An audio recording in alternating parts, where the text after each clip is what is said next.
to our speaker. So I just would like to say that this is the first talk this term, this year, 2022. First talk in the Lubin Research Seminar Series. So we've been having that this for about a year already. And the idea is to bring experts to speak on different areas in business, but in contrast to academic seminars, rather than speak very narrowly about a topic, to speak about different topics in such a way that would interest other people in other areas of business as well. So the interdisciplinarity is an important part. I'm going to ask our Dean, Larry Singleton, to say a little bit more about the LRSS and about Lubin, and then we'll talk about how we'll proceed with today's seminar. Thanks, PV. Good afternoon, everybody. I appreciate the opportunity, the invitation, just to say a few words. As PV indicated, we've been doing this for about a year now.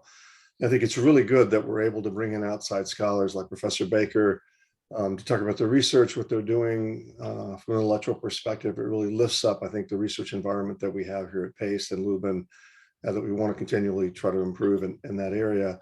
I hope that we can do this again soon in the fall. I think PV's thinking maybe do it in the fall, get back on the ground, I should say, soon. It's amazing how Zoom allows us to do things that we would never have been able to do otherwise, but it's still not as good as being in the room together, as colleagues and sharing the research and the questions and all that kind of stuff. But I'm glad that so many people have showed up. I'm kind of disappointed that there's not more people here, but it's a first week on the ground with our classes for the semester, and hopefully more people trickle in, as you said. So welcome, Professor Baker. I'm glad to have you here. And PV, thanks for the opportunity to say a few words. Thank you. Thank you, Dean Singleton. So I'd like to introduce our speaker now, Professor Ted Baker. He's a professor at Rutgers Business School, and he holds the George Farris Chair in Entrepreneurship. And he's also the founding director of the Rutgers Advanced Institute for the Study of Entrepreneurship and Development. He's also an honorary professor at the University of Cape Town and senior fellow of the Bertha Center for Social Innovation and Entrepreneurship. And I have a long bio of Professor Baker's. He's done lots of things, and his research is particularly interesting. It explores entrepreneurship under conditions of resource constraint and adversity, and focusing on sources and patterns of resourceful behavior. And he's published a lot. And I think it's particularly interesting to have him here because, as you were saying a while ago, he was apparently a late entrant to the academic game, which means that, he has an interesting combination of real life skills and academic scholarship to bring to the table here. So today he's going to be talking about when is less, boundary conditions of effective entrepreneurial bricolage. So this is the sort of topic that, people in finance, I'm from finance, don't hear a lot about, but it's very interesting because I just want to mention, one of the things that in financial economists and other economists are interested in is how firms grow and how firms can be scaled up. So I'm assuming Professor Baker will have something to say about how bricolage fits into that picture. So the way we are going to do this is that Professor Baker is going to be talking till about 5 to 1, and then we'll have another 15 minutes for Q&A. So I would ask that you hold your questions till the end of the talk. If you have any questions, you can put your questions in the chat.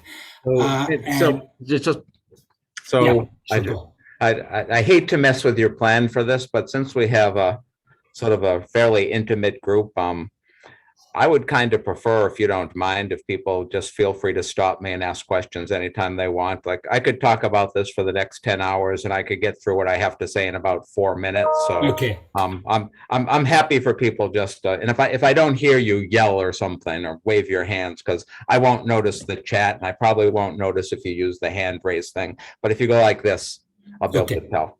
Okay, so that's perfectly fine, of course. Great. Whatever works for you. Should I still let you know when it's about 12:55, Ted, or you just want? I can watch the clock myself, and it's like, Sounds good. if nobody finds anything interesting, which is perfectly reasonable, we'll finish early. But anyways, I'll just start. This is a nice size group. So thank you for being here. Thank you for the invitation to talk about this. I'm not positive how well what I'm going to talk about matches the interdisciplinary theme, but I'll pretend like it does, even if it doesn't. So I like PV was saying, I did startups for a long time, and when we sold the last one, it gave me the chance to go get a PhD, and my PhD is in sociology. And what I was mainly interested in sociology was stratification and inequality. And when I got out and I realized I was supposed to do research to keep a job, I realized I just wasn't that interested in most of the traditional ways of studying entrepreneurship. And so I had, what allowed me to go to PhD school was selling a venture that had been venture capital backed. And so I understand that world. I participated in that world. I raised the money. I spent the money. I did that stuff, but I was like, okay, this is just boring, right? Most of the research that we do about venture capital and those sorts of ventures and so forth is both not very theoretically interesting, but it's also useless, right? Because for a while, my first job at the University of Wisconsin, I was thinking, I'm not very good at this. I don't think I like this. And I'm going to go back and run another venture. And I was thinking, the last thing I'm going to do is go read some journal to try to learn anything useful about how it is I would go about doing this, right? Just like, so I was thinking the combination of boring and useless is not really how I want to spend the rest of my work life if I can help it. And so I started thinking about stratification. There's a lot of entrepreneurship in the world, and most of it takes place under conditions of resource constraint and adversity.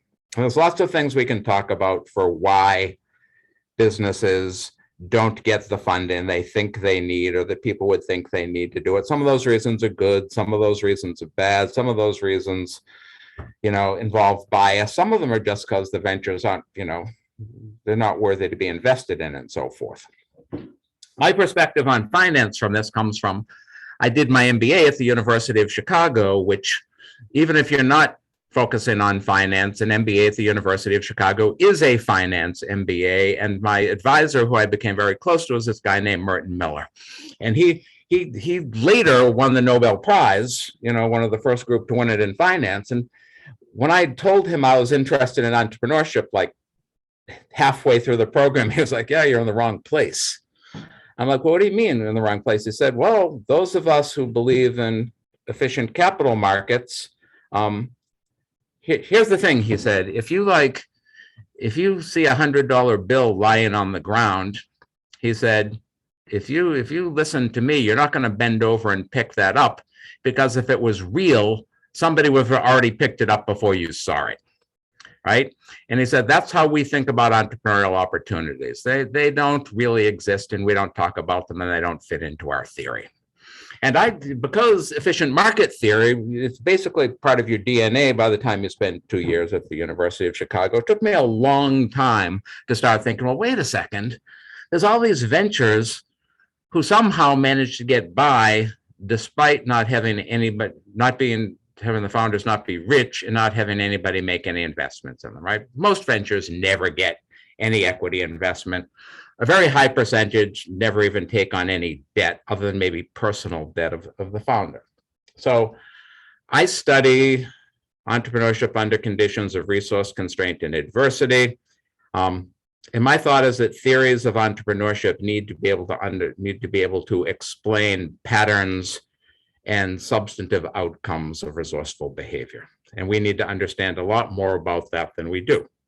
And so I've been trying for the last 20 years to be part of a movement to get entrepreneurship research to move beyond what we call the Silicon Valley model of have a big high growth idea, raise a lot of money, build the business quickly, and then have an exit event, which is traditionally what we study in entrepreneurship. So part of that is I've been doing a bunch of research on what we call contextualization, trying to look at entrepreneurship in different contexts and think about how we should make choices about what to study based on trying to improve our theories through contextualizing them. And then the third thing I study is the social psychology of founder identity, how identity dynamics shape the way entrepreneurs behave, and in particular, how they respond to resource constraints and adversity. Today, I'm going to talk about a paper that I didn't expect would be accepted before I gave this talk, but in a pleasant surprise was accepted as the Journal of Management much more quickly than I thought it would. So this paper is now, we've corrected the page proofs a week or so ago. So I don't typically present a paper that it's already been accepted. So I apologize for that. But on the other hand, I'm really kind of happy that it's been accepted. And this is about, let me see if I can share my screen.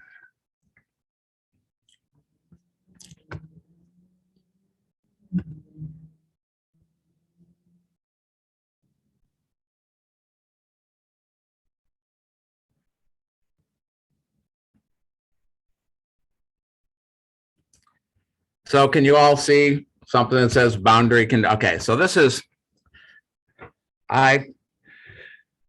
back 15 or 20 years ago, people started borrowing this concept of bricolage from the structural anthropologist. Why is this not going?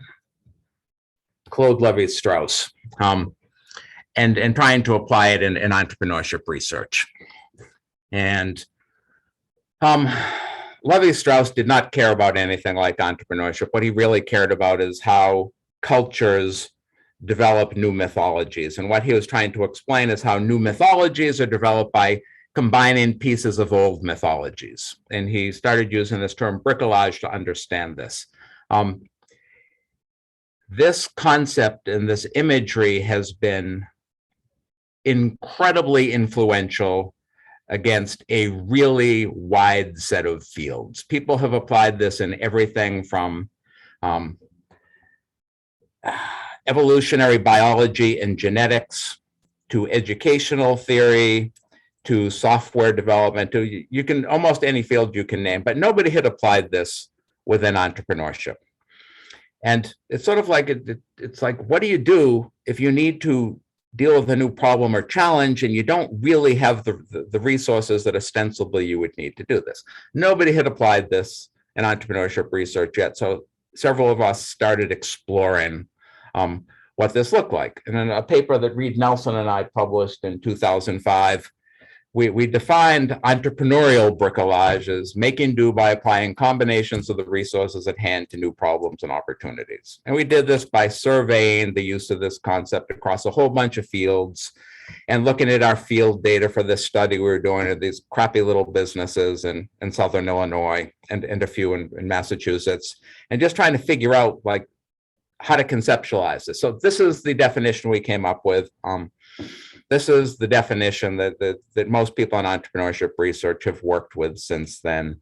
And there've been a lot of papers published that sort of invoke this term and talk about bricolage since that time. Now, Reed and I,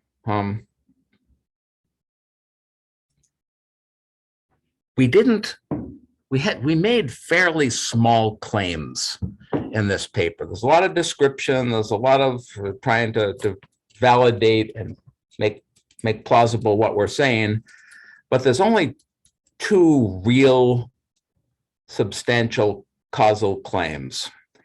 which is when people engage in bricolage, if they do a lot of it across a bunch of domains at the same time, and by domains, we meant input domains like physical inputs, labor inputs, skills, but also customers and markets, institutional and regulatory environments. If they do a whole bunch of bricolage across a bunch of domains simultaneously, which we called parallel bricolage, then they didn't grow. If instead they engaged in bricolage more selectively in just one or a few domains, or if they did it temporarily, then they grew. And so the real claim of this paper is entrepreneurs who engage in parallel bricolage are much less likely to grow than entrepreneurs who engage in selective bricolage. It's a fairly limited set of causal claims. In the literature since then, it's been interpreted vastly more broadly than that, which is okay. But in subsequent applications of this, there have been sort of three things that have characterized the literature. First is that parallel versus selective is typically interpreted fairly crudely as differences in the amount of bricolage, which is not really what we observed, right? We observed that if you're doing it across a wide variety of resource domains, and if you're doing it for extended periods versus if you're doing it in fewer domains and or doing it temporarily. And so it's been a fairly crude interpretation of parallel versus selective.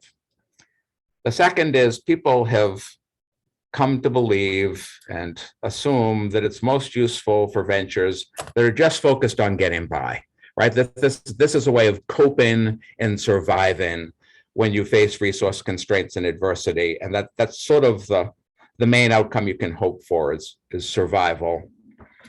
And the third is, although we and other people characterize some negative effects of bricolage, like the negative effects of not growing if you engage in parallel bricolage, virtually the entire literature that has developed since then has focused on the positive effects of bricolage, that it helps, that when you see resource constrained ventures that are surviving through bricolage, this is a good thing, and really very little exploration or theory development around the possible negative effects of bricolage. Yes, PV. Yeah, I'm having difficulty in understanding exactly what you're contrasting bricolage with. So if you wouldn't mind mentioning that, would help. So the definition is making do by applying combinations of the resources at hand to new problems and opportunities. And so it's contrasted with two main things initially. The first is giving up, right? So if you're facing new challenges and you don't have the resources to address these, one thing you can do is say, I'm not going to address that challenge. I'll go do something else instead. The second is resource seeking, which is trying to attract and acquire the resources that you would ostensibly need in order to pursue these things in a typical way. Some people call it an engineering versus a bricolage approach, where an engineer says, okay, what are the things I need in order to solve this problem or address this issue properly? And then you get those things and you apply them, right? So oftentimes say, well, there's an engineering approach. The other end of the spectrum is, no, you got to find some way to muddle through based on the resources you have available to you. Can I ask you a question? Of course. And how does that contrast your thoughts on work of like Farris with effectual entrepreneurship, where you look at what means you have and you try to imagine new ends? So kind of taking it the other way, if you have limited resources, what new goals can you imagine? Yeah, so Farris and I have talked about such things for many, many years. And there's a couple of papers. My very first paper on bricolage in 2003 sort of described the differences between effectuation and bricolage. And I've done that in a couple of other places as well. And so one of the things that Farris points out really clearly in her magnum opus is that effectuation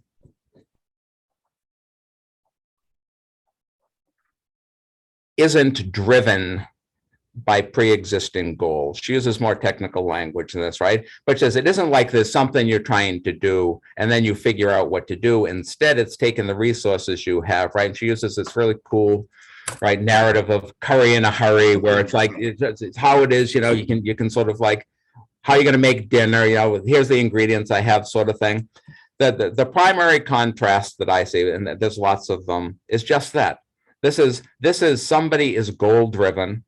Right, there's a teleology to this. You are trying to accomplish something, and you're saying, how am I going to do that with the resources I have? Which is different than saying, hey, here's all this junk I got lying around. What can I do with it? All right, so I think that's probably the primary difference. Okay. We good? Okay. So the research question that we asked, and this is with my friends in Australia, this is Per Davidson and Paul Steffens and Julian Senyard, who have been trying to study bricolage for a long time. We developed this sort of and validated this measure of bricolage and so forth. We've published a couple of other papers on this, but we sort of said, listen, we know that bricolage is not all good, right? It's not the silver bullet of resourcefulness somehow. We need to understand, like, when it is that this is helpful and when it is that it isn't, right? Both for theoretical and practical reasons, right? It's like, we need to understand, it's like almost nobody desires to be resource constrained, right? Like a few people go around saying, wow, I wish I didn't have the resources I need to accomplish the things I want to do, right? And people cope with this somehow, and some ways of coping are likely to be productive and useful, and other ways of coping are likely to be less productive and perhaps destructive. So we want to understand that. Then the other thing is we want to move beyond just survival, right? So early on, we talked about growth, but mostly the research has talked about bricolage as a tool for getting by and surviving. And so we started saying, listen, what about competitiveness, right? So this is not all that common a dependent variable in the strategy or entrepreneurship literatures, right? Because people talk about competitive advantage and stuff like this, but competitive advantage isn't really well defined either for nascent ventures, those that are under development, or for early stage operational ventures. It's really sort of hard to measure these things, but what we're really talking about is, can these ventures actually get out there and compete effectively against the other businesses that are in their market? Right, so if somebody else has got a reasonable amount of money and skills and experience, and they're trying to do something, and you're just trying to get by through bricolage, what are the things that shape whether you can be competitive? And for anybody who has read the paper, the first objection I would expect to have from people who are focused on measures and regression models and sort of how we have gone about doing this stuff is that our outcome is competitiveness, which we define as the capacity to compete effectively against others in one's market. And we measure this subjectively. And I challenge you, because I would like you to give me a good answer to this, not because I'm hoping that what you said would be wrong, but I challenge you to give me common objective measures that we can use to compare the performance of nascent and young operational ventures that we can reliably measure in an objective way. And I don't think you're going to come up with something that works for this, that we can actually measure. So the negatives of using this as an outcome and how we measure it is that it's a little imprecise and it could be biased, right? It could be that there are sort of things about the way the founder thinks about their competitiveness that differ systematically between different founders that could bias our results. The good news is we also have some objective performance outcomes over time, because part of this is based on a 5-wave survey over 5 years. The other is that in all of our data, we can control for wave 1 competitiveness when we model what's going on during wave 2, which allows us to eliminate non-random systematic bias in the measure.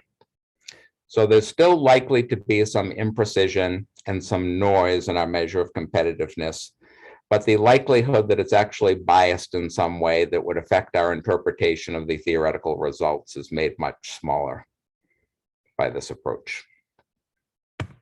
Okay. So to figure out how to think about our research question, right, we had to theorize some primary drivers of positive and negative effects of bricolage, right? So what are the things about doing bricolage that make stuff work out better? And what are some of the things that make it work out worse? And so to do this, we sort of looked for common themes across prior work. And there have been, about 4,000 papers published that talk about bricolage, over the last decade and a half. And we did not systematically survey all 4,000 of these papers. We did a thematic analysis of papers that were published in sort of leading outlets and so forth to try to do this. And what we came up with for our theory development is almost everybody assumes the same things for the positive effects of entrepreneurship, which is it's resource replacement, right? There's some resource you need that you don't have, and you create some combination of available, free, or cheap stuff, right, to use instead of what the sort of ideal resource would be for this, right? You find some way to do without it. Tim Pollock, Harry Sapienza, and I published a paper about bricolage and baseball, sort of exploring the Moneyball phenomenon. And this is, it's sort of obvious here, like if you cannot afford a star baseball player who has the 5 tools you want a baseball player to have, who can run, who can throw, who can hit with power and so forth, then what people do is they try to find some way of finding 2 or 3 lesser players who in combination can do what one star player might be able to do. And so this is the sort of thing we mean by resource replacement, right? It's like it's using something that's not the intended or engineered resource or tool to accomplish this. And we actually did not find any evidence of sort of positive effects of bricolage that didn't fit the resource replacement theme.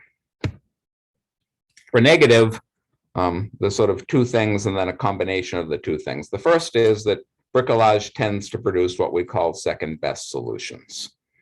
And this is broadly true across all of the literatures on bricolage in all fields. And this is the functional performance gap between the capabilities rendered through bricolage versus those that would be rendered using standard resources. Whatever the gap is between that star baseball player and that combination of 2 or 3 other players that we'd use instead, right? There's some gap in functional performance. And we labeled this the second best solutions problem. The second is what we call tinkering traps.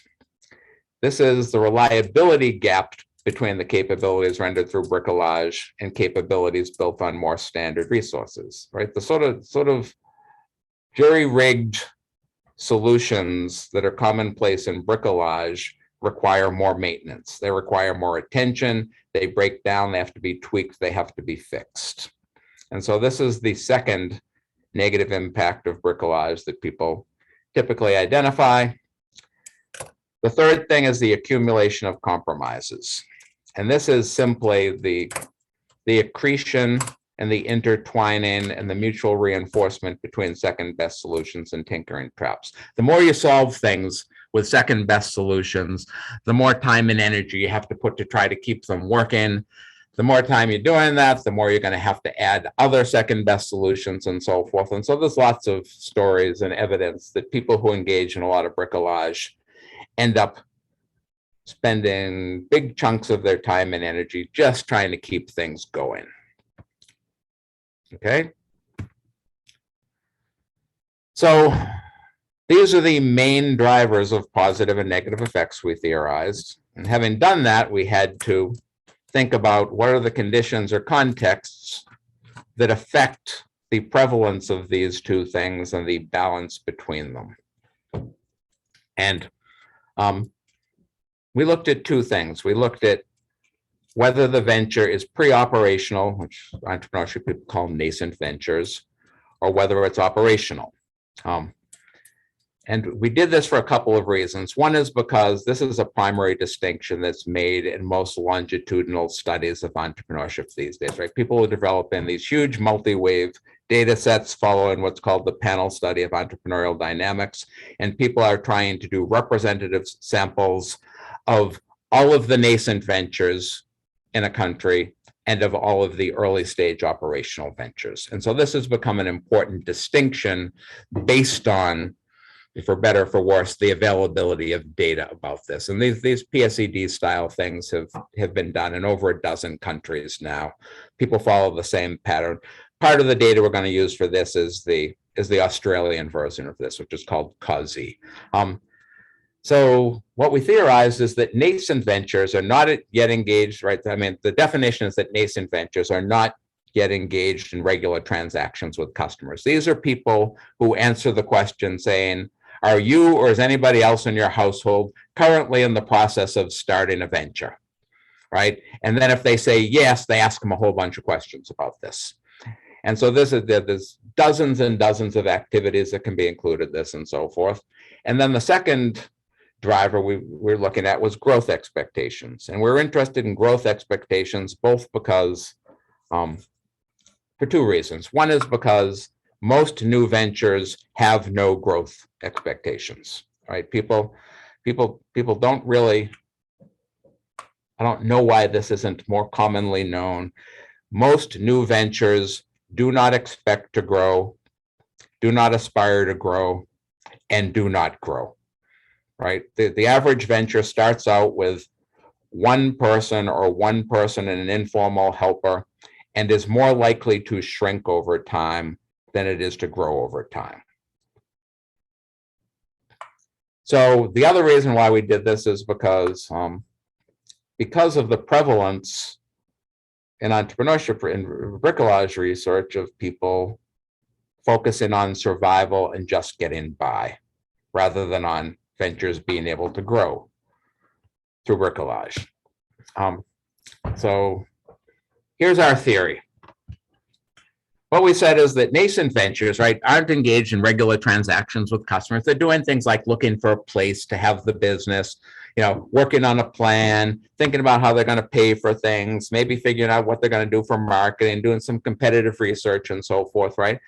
But people can spend a long time in nascence, right? And typically there's not a lot of customer-driven time demands on them, right? Which means they can, as they sort of use bricolage to try to solve problems, right? They can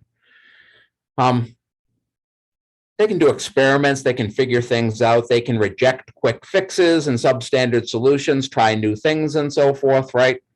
And so we said, if you're using bricolage to generate resource replacement, if you're nascent, there's going to be limited degradation of the positive effects of resource replacement through second best solutions, tinkering, traps, and the accumulation of compromises. Because if you don't face that time pressure or demands from customers, you can spend a lot of time figuring out how to make it work, and not just accepting it if it turns out that it doesn't work well. On the other hand, if you're operational, right, you face immediate and ongoing demands to serve customers who have performance expectations, right, including product and service quality and responsiveness, right? You can't just spend however much time you want trying to work things out, try one solution, do something else if it doesn't work and so forth. So our hypothesis or argument was that there'd be more degradation of the positive effects of resource replacement through second best solutions, tinkering, traps, and their accumulation of compromises in operational ventures, which led to our first hypothesis, which is venture stage, which is nascent versus operational, moderates the relationship between bricolage and venture competitiveness, such that bricolage is more beneficial for the competitiveness of nascent ventures than for the competitiveness of operational ventures. We're saying bricolage is going to work better while you're still nascent than it is when you're actually trying to operate. For growth expectations, right? So this goes back to a paper that my friend Jerry George published in Academy of Management Journal in 2005 when he was in the office next to me at the University of Wisconsin, where he pointed out that we don't think about resource constraints correctly most of the time because we think of them as being sort of abstract and not connected to your goals. And if you think about this, right, if you have nothing you want to accomplish, right, if you are in a sort of in a state of perfect acceptance of who you are in your current circumstances, and there's nothing you're trying to accomplish, you don't need any resources. It's only when you're trying to accomplish something that you need resources in order to do this. So resource constraint is always a function of your aspirations. Low aspirations, low resource need; higher aspirations, higher resource needs. Most of the time when we talk about resource constraints, we leave out the aspirations part and just sort of assume that the aspirations are equivalent across all of the different actors we're talking about. So we said instead that the higher your growth expectations, the higher the gap between your resource needs and the resources available, right? If you're trying to grow a lot, all else equal, you need more resources than somebody who isn't trying to grow a lot, right? Really sort of simple idea, right? But what this means is that the potential gains from the resource replacement positive effect of bricolage would be greater for ventures that are trying to grow, because that gap between resources they have and the resources they need is bigger. So the resource replacement implications of bricolage are larger for them. The second is that is more of a motivational story, but if you're really trying to grow, you're likely to have stronger motivation to avoid spending all of your time tinkering and dealing with the accumulation of compromises. So you're more likely to make decisions to try to avoid this. It's led to our second hypothesis, which is that growth expectations moderate the relationship between bricolage and competitiveness such that bricolage becomes more beneficial from the competitiveness of early stage ventures as growth expectations increase. These are our two hypotheses. So our primary, do you have a question, Bruce? Yeah, I just wanted to ask, Howard Stevenson, the emeritus professor at Harvard, who's considered like the grandfather, defined entrepreneurship as the pursuit of opportunity beyond the resources you control. Any thought on what he was talking about and how that differentiates from your view of the requirement of resources? Yeah, so I love Howard Stevenson's work, and he was still around and doing stuff when I was a PhD student and junior professor and so forth, and had the opportunity to learn some stuff from him, which has served me really well. I was in his office one day, and he was pointing out to me that Foxwoods Casino processed more financial trends, had more money flow through it every year than the total amount of venture capital flowing through the United States. It's no longer true, but it was true at that time, sort of thing. And he sort of pointed out to me how most of the real wealth in this country is hidden in family businesses, and how when we talk about angel investment and so forth, and we try to measure this, we entirely miss the most important forms of angel investment, which is really privacy-oriented, wealthy families who have their money in their businesses, making careful investments in other economic activity. And he gave me an estimate that was probably 10 to 20 times as big as important as venture capital. And this has shaped the way that I think about things.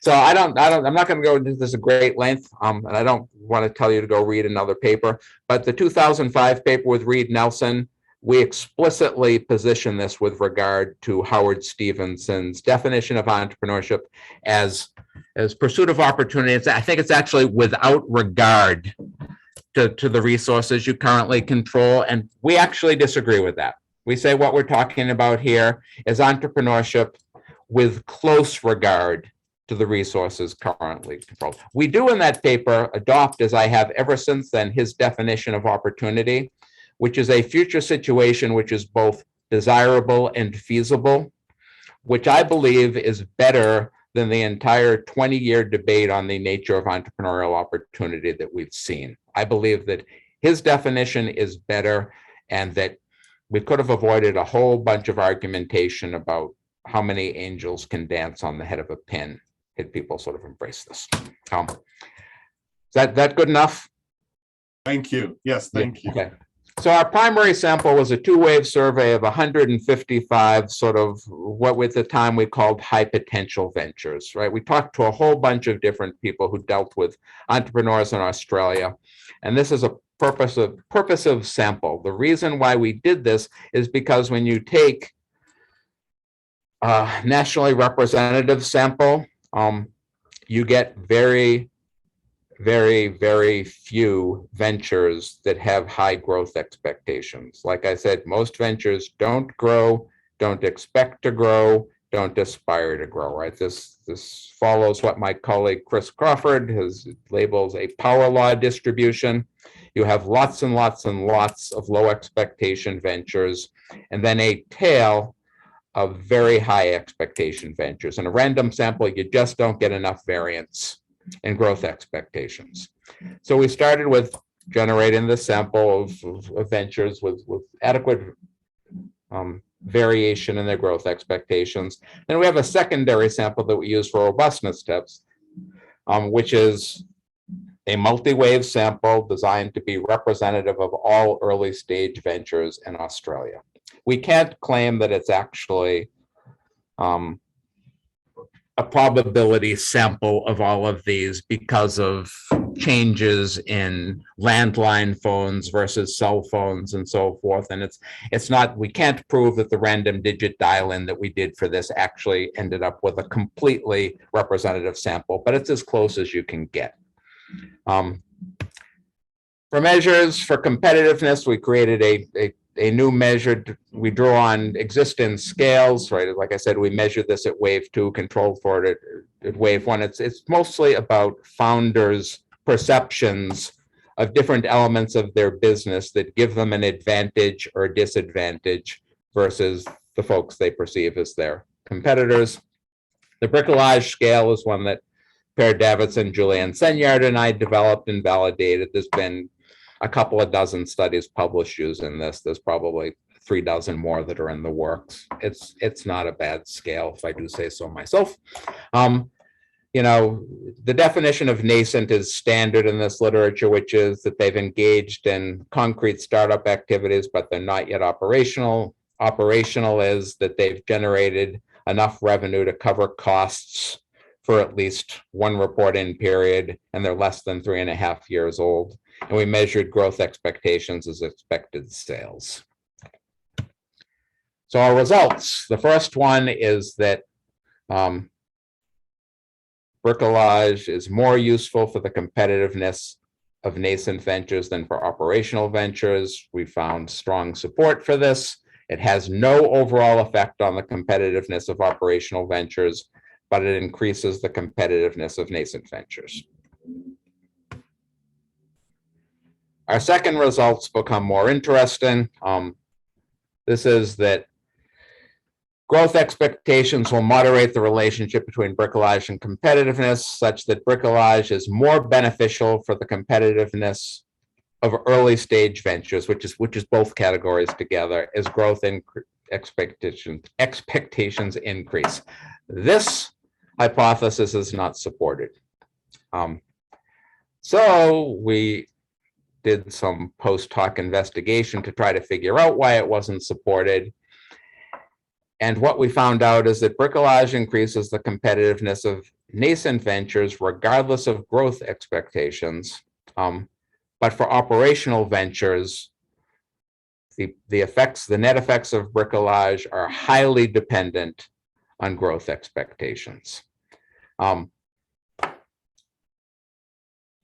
At this point, our basic response was, gosh, we wish we'd hypothesize these three-way interactions, because it turns out that this is largely consistent with the theoretical arguments we were making, but we just never thought about theorizing the three-way interaction. So we report this as a post hoc result instead. So these results are important if you're familiar with the bricolage literature, as I've tried to introduce it to you. It may not be obvious why they're important if you're not familiar with the bricolage literature, right? Bricolage is more effective for high expectation than for low expectation operational ventures, right? Right. And it has a negative effect on the competitiveness of low expectation operational ventures, which is the ones that are just trying to get by and survive, that are the focus of the vast bulk of prior research on bricolage, which says bricolage is useful if you're just trying to get by and survive. It helps these sort of low aspiration ventures survive and get by. What we found looking at competitiveness is that bricolage works best if you're really trying to grow. If you're an operational venture and you really want to grow, this is when bricolage is most effective. And if you're just trying to get by, you're not trying to go, it's more likely to be harmful to your competitiveness.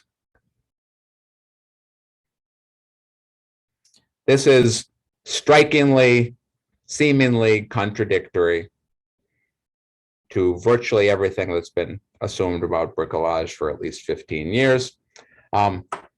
This is generally consistent with our theory. We came up with some speculations for why some parts of, yes, Ping. Hi, I have a question. So actually, so when you were talking about your second hypothesis, oh, sorry. So my background is accounting. I know nothing about management. So right. This question might be naive. I know nothing about accounting, so this is perfect. Yeah, so when you were talking about your second hypothesis, I had a question. So I thought you were talking about the growth and the resource needs. So you were giving me the impression that you were talking about a change, because when you talk about growth, we're not supposed to talk about the absolute value or the position they are in right now. So I was thinking about like a measure for growth. But so my first impression was, okay, when you are saying growth generates resource needs, I had a different opinion because, you know, for a large firm, they are in good shape. And to maintain that, they need resource as well, maybe in a greater amount. So you did not talk about that. And then when I saw your model for a hypothesis 2, I was surprised to see that you measure the growth as expected sales, which is contradictory to what I thought. I thought you're going to do the expected change in growth. So that's why I really think I'm not sure if what you're presenting here is the growth or it's the size of the, you know, venture. Yeah, so I don't have the actual way we calculated that in front of me, and I don't remember it. But what for growth expectations, I'm confident we measured it as expected change in size over time, right? In terms of size of revenue. So it's measured in terms of expected change in the revenue of the firm. So it's safe to say that this growth expectation. So what about the size? Do you think, like, you know, for a larger firm in order, or a venture, in order for them, you know, they get by already and they are in good shape, even if they are not trying to make a big, you know, leap, do you think they still need, you know, a lot of resource? So because for most of my work, I'm a grounded theorist, right? What I mostly do is develop theory from data. I tend to be reluctant to speculate about things into contexts that are very different from what I study. So I don't know how this would work for a big, stable company. Okay. I do know that companies that want to innovate, big companies that want to innovate, oftentimes need to call on distinctive pools of resources in order to do that. and firms that want to change their strategies in some way generate increased need for resources in order to do those sorts of things. But the stuff I'm talking about here only applies, right, in terms of anything we know about empirically to nascent ventures, nascent ventures and ventures that are meeting their costs but are less than 3.5 years old. So I don't know the answer. I don't know the answer to your question about in big companies. Thank you. I appreciate that. Yeah. Thanks. Okay. So anyways, you know, we speculated about why it is that maybe growth expectations don't drive improvements in competitiveness in nascent ventures. We think maybe the expectations are connected to sort of customer behavior and so forth, but we don't know the answer to that. PV, did you have a question? Yeah, actually, Teresa had a question. Well, I had a question or a comment or an interpretation of that lovely three-way interaction. Okay. And I just wanted to get your reaction to, you know, what your talk was sort of triggering in my mind, which had to do with broadening search and, you know, bricolage, whether it is the intention of those trying to cobble together what's at hand to get done what you need to get done, it can result in novel combinations that could then lead to new ways of looking at things. It can broaden your search process. You might come upon new ways of doing things, and thus sort of putting new ideas, new practices out there in both your organization and in the larger innovation ecosystem. Mm-hmm. So, I mean, I know that's kind of like, you know, 30,000 feet, that's where my mind operates. But I was wondering whether, because that, if I'm remembering correctly, that three-way interaction was the firms that had higher aspiration, right? And so they were motivated to get out there and search, and I wonder whether creating that broader search process and even just the serendipity of coming up, of finding things because you're engaging in the bricolage process. Anyway, that's where my so I prefer 30,000 feet myself, which is the reason why I don't have the graphs of the three-way interaction, because I'd confuse myself if you ask me questions about them. Yes. But there's two things. One is one of the other papers I have with the same group of people, which is in the Journal of Product Innovation Management, is about the effects of bricolage on innovativeness in similar series of firms. And we use an argument quite like what you're talking about. I'm not sure we said broaden search, but we're talking about how this might actually generate that sort of unexpected innovation. Right. And then there's actually a project that one of my ex-PhD students, Andrew Foltz, is working on with Keith Himaleski, where they measured bricolage and serendipity, among other things, in this really nicely done survey and so forth. And so they're actually trying to explore something similar to what I think you're talking about. Take a look. Great. Yeah. And I hope that paper comes out soon. Great. So then who cares, right? So like, you know, what does any of this mean to anyone, right? And so the first thing here, which again, if you're as mired in thinking about bricolage as I am, this is just strikingly different, which is that this is a challenge to the near universal assumption that bricolage is most effective as a coping mechanism for ventures that are mainly trying to get by.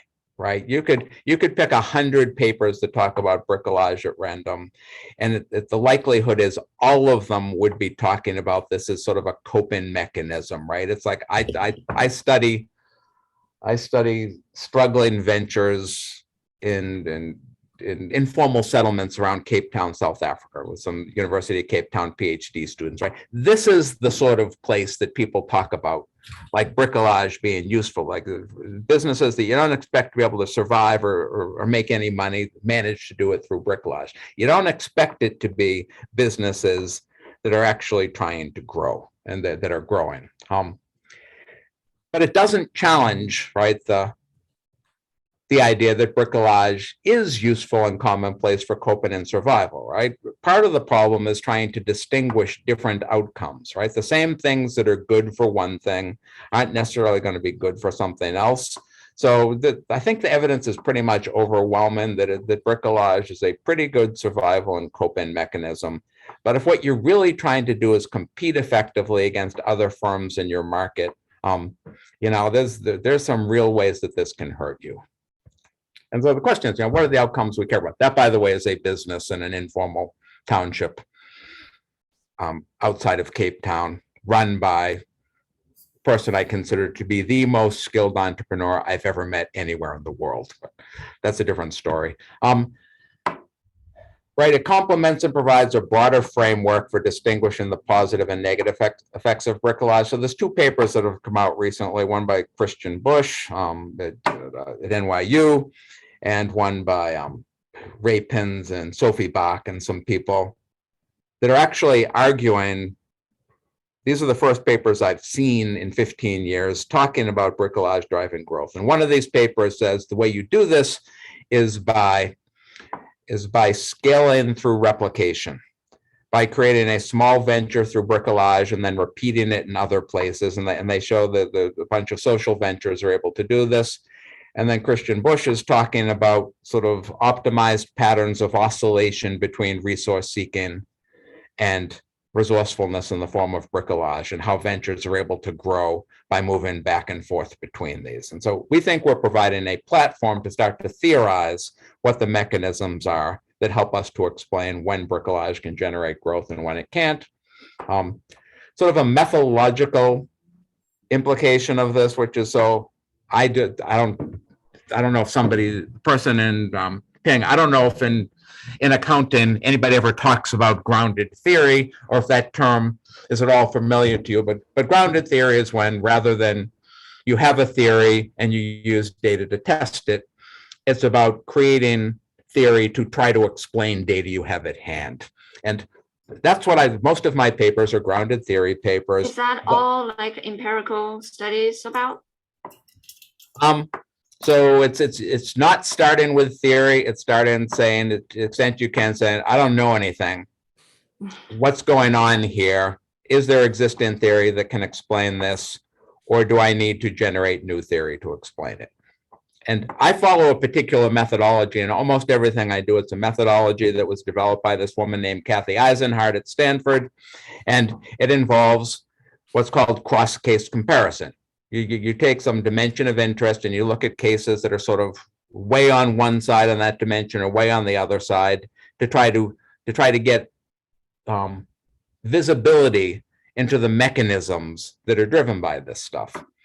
And this worked pretty well, like for the paper that Reed and I did, to sort of distinguish between not doing bricolage, doing parallel bricolage, doing serial bricolage. But it occurs to me as I look at this stuff now that it causes people to theoretically bifurcate the world, right? What's interesting that's going on here is sort of these businesses that are in the middle, the ones that aren't doing this extreme of parallel bricolage, just making do on all dimensions of what you're doing, or the ones who are like really skillfully selecting when to do bricolage, but it's all of the ones in between. And developing theory that's focused on extreme cases sort of leads people empirically not to pay enough attention to the ones that are in the middle. And to me, for grounded theory development, I think this is a criticism I'm going to continue working on.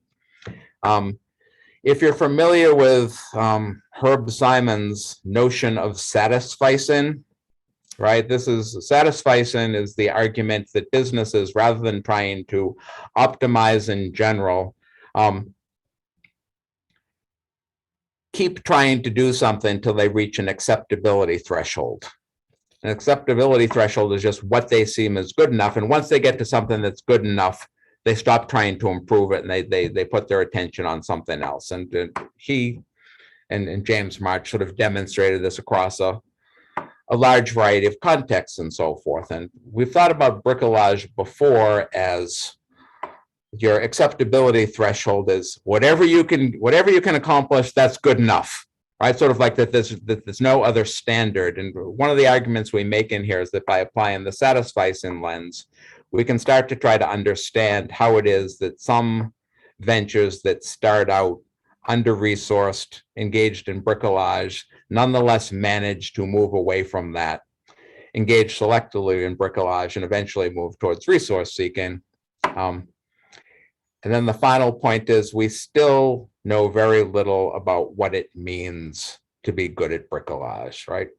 And one way of looking at this is, yeah, the ventures that are good at bricolage, they get to be innovative, they get to grow as well as surviving and so forth. And the ones that aren't very good at bricolage don't, right? They barely survive. And so you have to say, well, what's it mean to be good at bricolage, right? And that, I mean, it means a lot of things, right? It means being good and creative at finding ways to combine resources at hand to try to solve problems. It means good at finding ways to get resources cheaply or for free and so forth, right? But it also means sort of knowing when you're doing too much of it or you're doing it in too many places. So this starts to touch on what it means to be good at bricolage, but it doesn't even come close to answering the question. So that's all I got. that's great. Just in time. We're just a little bit over, but it's fantastic. I mean, if people want to stay around and you're willing to stay around, we can continue talking. But I just want to say that this was really, really interesting. I was at Chicago around the same time that you were. I got my PhD. I was in 86, but I left Chicago to 84. And Merton Miller was actually on my committee. Yeah. Yeah. Funny. And George Farris was my colleague at Rutgers a long time ago. It is a very small world. Huh? Yeah. Yeah. But I want to say that, you know, your characterization of Merton Miller is exactly right. And at that time, you know, the efficient markets hypothesis was really taking over all of Chicago. Things have changed a lot, not just in the rest of the universe, but also at Chicago. And, you know, whereas economists and finance people didn't treated the firm as a black box and really didn't look into it. Now there's a lot of interesting research that looks at that. And I was thinking, you know, when you were talking, saying, well, it seems a little strange to talk about bricolage like this, because isn't it, you know, an economist would say, at any point in time, it's a cost-benefit analysis, and you know, if it makes sense to go out and look for more resources, you know, then you do that, and if not, then you make do with whatever you have, and whatever you have, you use it optimally. So like for about the first half of your talk, I was thinking, like, I mean, what's all this? I mean, why so many people writing about this stuff? And then I realized, and I think this is where the disciplines are coming together, is what does it mean to say that, you know, you do a cost-benefit analysis? Theoretically, you know, you can say, oh, here I have all these resources available, and you set up a bunch of equations, whatnot. That's theoretically fine, but practically, how does that work? And that's how I'm seeing your presentation. You know, again, as Ping was saying, she's an accounting person, I'm a finance person. We sort of coming from out there without a background, but this is very, very eye-opening. So I want to thank you for that. And I know Myojung Cho, who's another accountant, she also had a question. So I'm going to say, you know, formally the session's over, but Ted, if you're willing to hang around, you know, we could continue the conversation. I'm happy to talk for another couple of minutes. So please. Quickly to ask. So I was wondering, the definition of nascent venture capitalists, is it like the common definition? Because